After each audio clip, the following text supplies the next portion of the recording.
Well, I'm joined now by the Kenyan opposition leader, Raila Odinga. Mr. Odinga, you're coming to us live from Nairobi. I don't know if you can hear me, sir. It's Robin Kerner here at the CNN Center. Mr. Odinga, can you hear me? I can hear you very clearly. Great. Thank you, sir. You're live on air. Thank you for joining us. You pulled out of this election. It went ahead anyway. Some of the regions, the counties, have not yet voted. What happens on Saturday, particularly in these opposition areas where voting still hasn't taken place? Well, the Electoral Commission had told the people that they have a choice to participate in the vote or to boycott if they wanted to. And the people of those regions they're talking about opted not to participate in the vote. They opted for a boycott. And we don't know the reason why the government is trying to force them to participate in the elections. So we think that the government is just trying to get an excuse to brutalize the innocent people of those regions.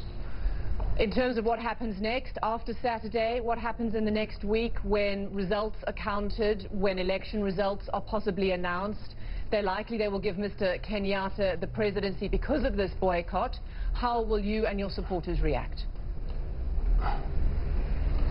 You see, this is just a sham because it has basically removed the lid off the can for what Mr. Kenyatta has been claiming. Because hardly 25% of the people turned up to vote yesterday. They are now trying to doctor the figures to increase it.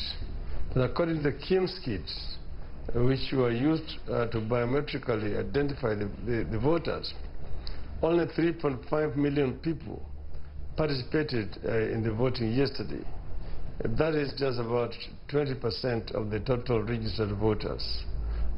So that shows basically that the people don't have confidence. It is a vote of no confidence in the government of President Kenyatta. And if I were him, and I know that in most democracies, he would actually resign or step aside. If that does not happen and he's announced president again, so how will you and your supporters react? What is it going to look like in Kenya in a week's time when those results are announced? Well, we have said our constitution, Article 1, says that if the government imposes itself on the people have a right to self-determination. The people have also a right to disobey the orders coming from such a government. So do you see more street protests and more violence? No. We're not going to go for a violent confrontation with the government. We are going to do a peaceful resistance, not through demonstrations, but through other methods that we are going to announce on Monday. Why wait till Monday? We are going to, yes.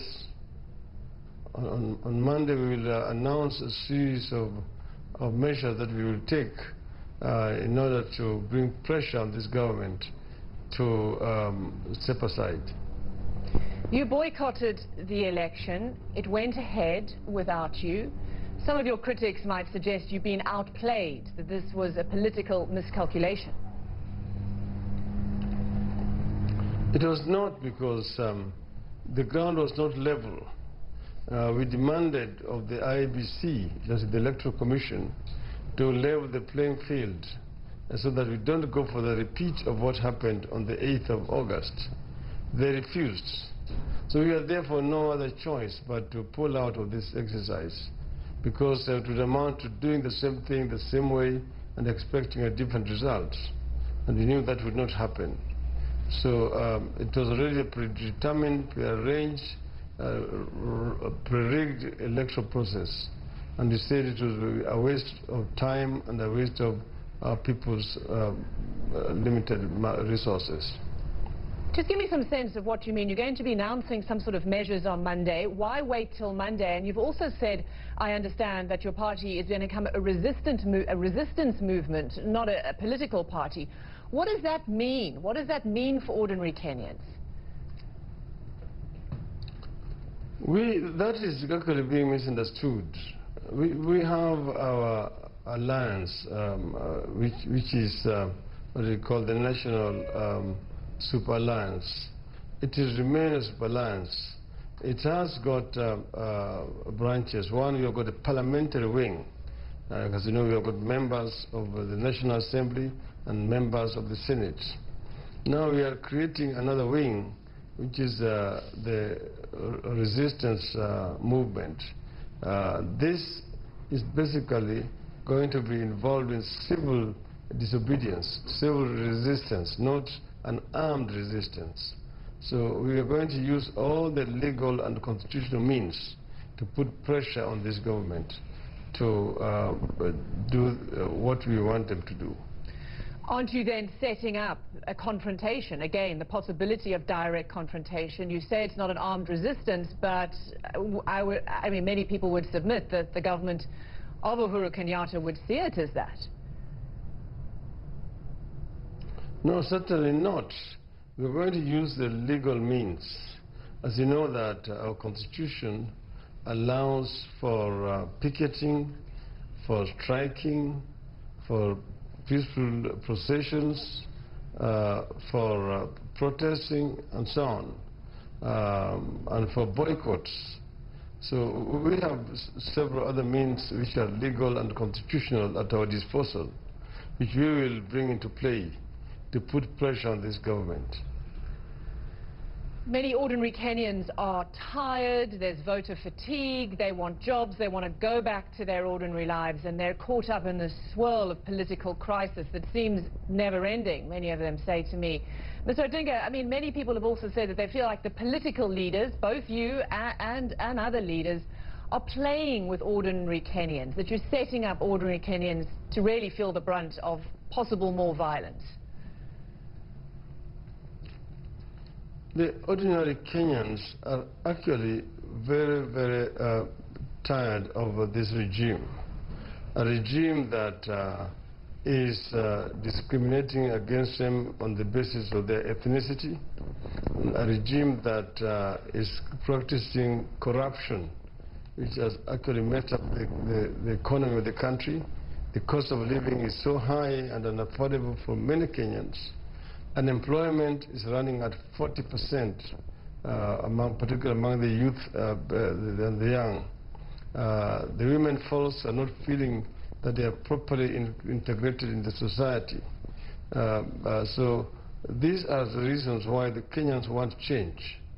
And the language that Kenyans are talking about, every other Kenyan you meet will tell you, we want change, we are tired.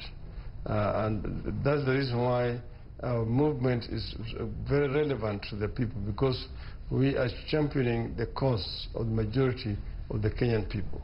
Uhuru Kenyatta has suggested that you two talk, that he's offered up a willingness to have discussions. Would you?